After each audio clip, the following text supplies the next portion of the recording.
Hello students. आज के इस वीडियो में हम पढ़ने जा रहे हैं poem go and catch a falling star. Go and catch a falling star is a very famous poem of John Donne and it was first published in 1633। John Donne के बारे में जब हम बात करते हैं तो जॉन डन एक मेटाफिजिकल पोइट है। मेटाफिजिकल एक एज थी जहाँ के पोइट्स अपनी पोएम्स के अंदर इमेजरी जो है वो मेटाफिजिकल लेते थे। बच्चों, मेटाफिजिकल क्या होती है कि वो चीज़ें जो कि फिजिकल वर्ल्ड से बियॉन्ड हो। बियॉन्ड का मतलब परे हो। ऐसी ऐसी कल्पनाएं, ऐसी ऐसी इमेजेस को अपनी पोएम में इंक्लूड करना जो कि हमारी भौतिक दुनिया से परे की है।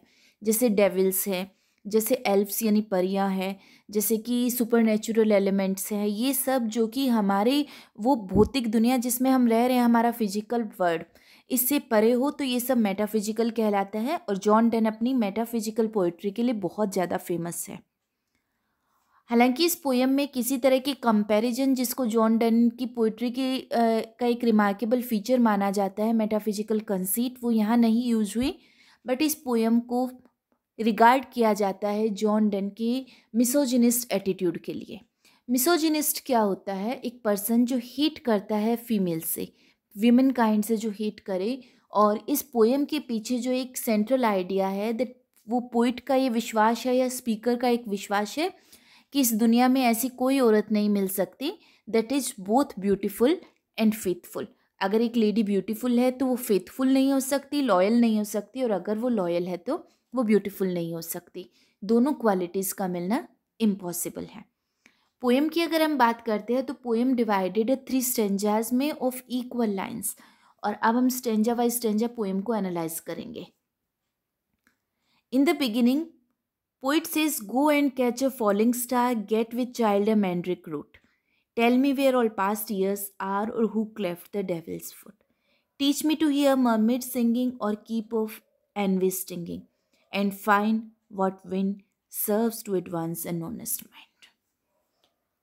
Okay, so students, the poem starts in a conversational tone. Conversational mean as if the speaker is speaking to someone.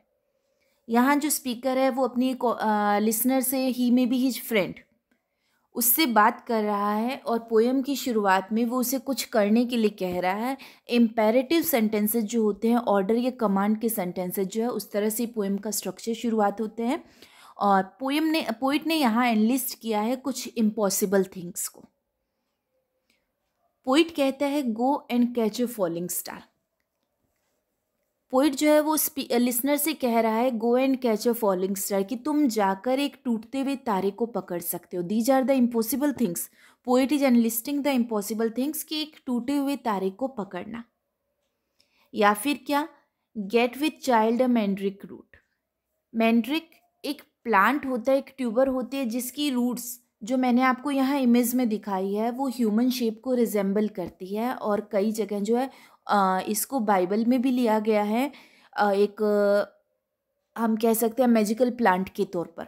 हालांकि ये जो है इसकी मेडिसिनल क्वालिटीज़ भी होती है, बट ये पॉइजनस भी होता है। एंड पोइट सेज कि एक मैंड्रिक रूट, मैंड्रिक पौधे की जो जड़ है, उससे एक ह्यूमन बेबी को आप गेन कर सकते हो। गेन करने का मतलब लाइक दैट इज़ इम्पॉसिबल। जैसे मैंड्रिक रूट से जो है उसकी ह्यूमन शेप होने के बावजूद, उसकी शेप इंसानों के जैसे होने के बावजूद हम उससे बेबी नहीं ले सकते, वो एक बच्चा नहीं पैदा कर सकता। Tell me where all past years are. And again poet उस लिसनर से कह रहा है, स्पीकर जो है वो उस लिसनर से कह रहा है, tell me where all past years are, कि तुम मुझे ये बताओ, where all past years are, हमारा पुराना सारा समय, हमारे पिछले साल कहाँ चले गए।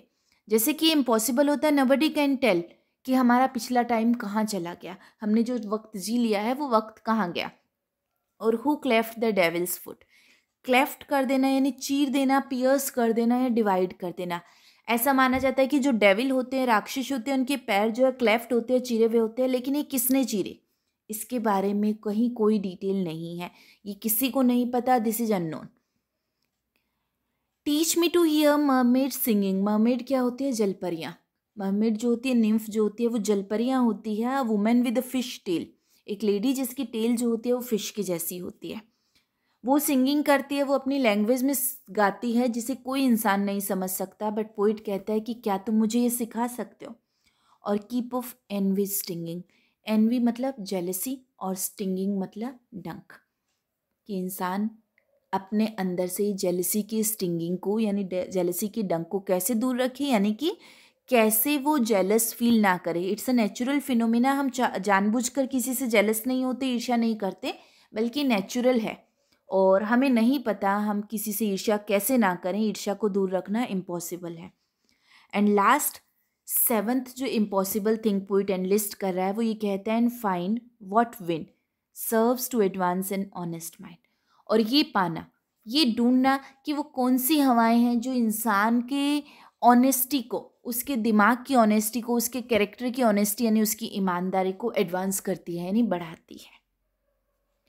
तो जैसे ये सब कुछ इम्पॉसिबल है, we can not do these things. तो first stanza, if we talk about the first stanza, that is enlisting here 7 impossible things. No lines का जो स्टेंजा है वो 7 इम्पॉसिबल चीज़ों को बताता है, जिसमें पोइट ने अल्यूजन यूज़ किया है।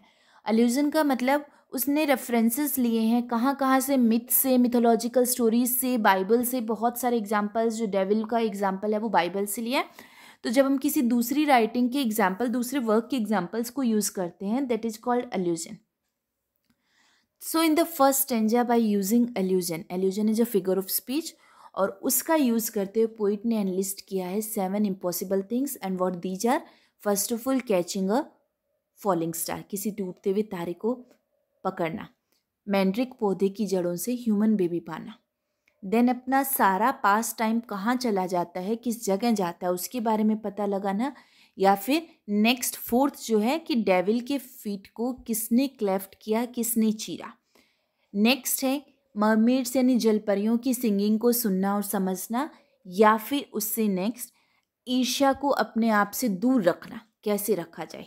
या फिर वो कौन सी चीज़ें हैं जिससे इंसान ईमानदार बनता है, क्योंकि कुछ इंसान ईमानदार होते हैं और कुछ बेईमान होते हैं। आखिर वो क्यों ईमानदार बने या क्यों बेईमान बने। सो पोइट कहता है कि ये 7 थिंग्स जो है they are impossible to do.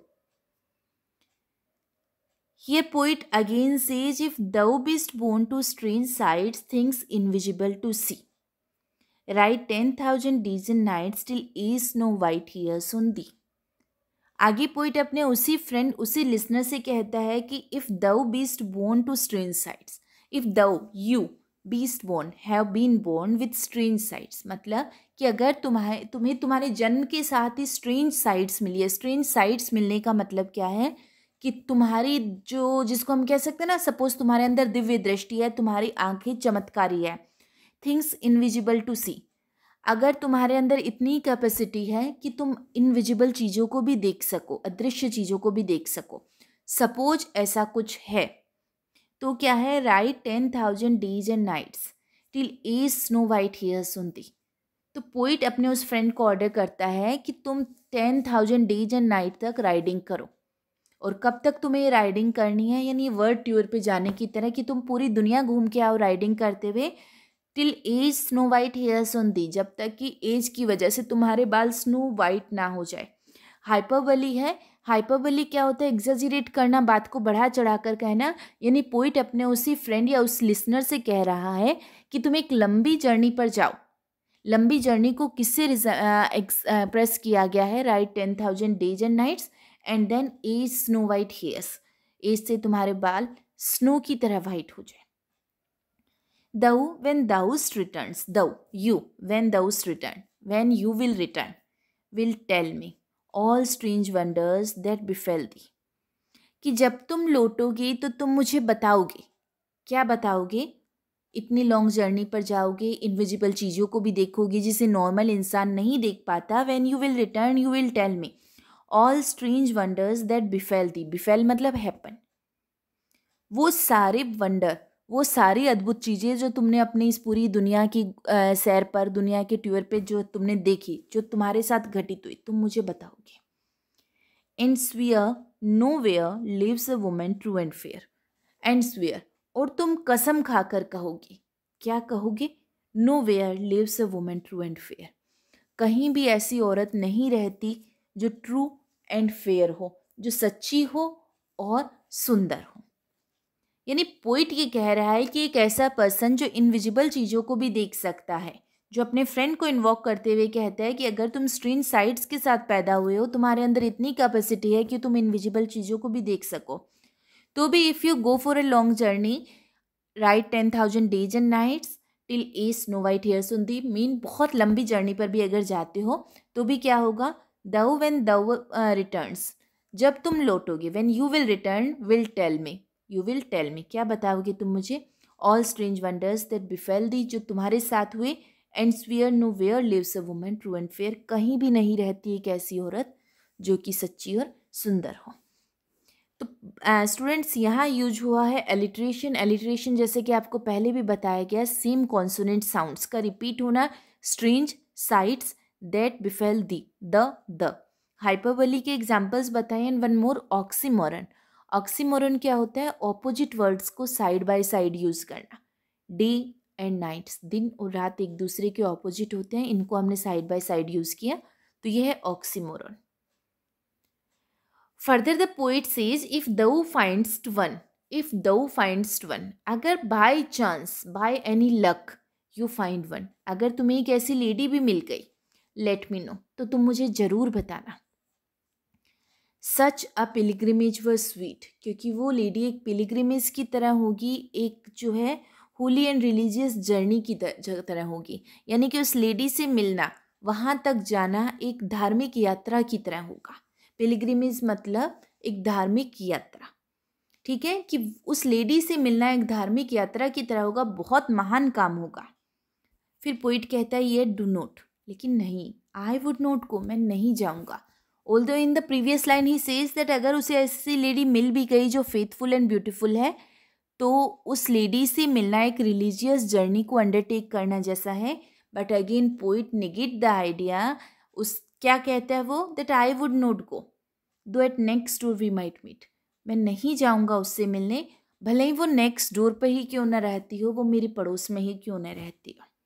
और क्यों नहीं जाएगा poet, though she were true when you met her, क्योंकि हो सकता है कि जब तुम उससे मिले, जब तक तुम उससे मिले तब तक वो सच्ची हो। एंड लास्ट, और लास्ट मीन कंटिन्यू, तब तक भी रहे, till you write your letter, जब तक कि तुम मुझे अपना लेटर लिखते हो। Yet she will be false, लेकिन वो झूठी हो जाएगी, धोखा दे चुकी होगी। Or mean before, before I come, before I come, before I go to meet her, इससे पहले कि मैं उससे मिलने जाऊँगा, टू 2 और 3, वो 2 या 3 को धोखा दे चुकी होगी।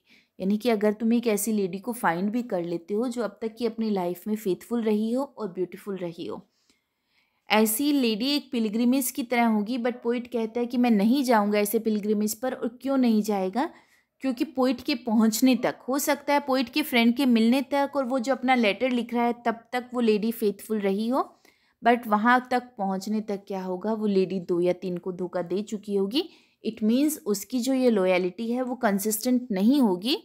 ये हो ही नहीं सकता अकॉर्डिंग टू द पोइट कि एक लेडी अपनी लाइफ टाइम में लॉयल रहे, उसके मिलने से पहले वो 2-4 को धोखा दे चुकी होगी।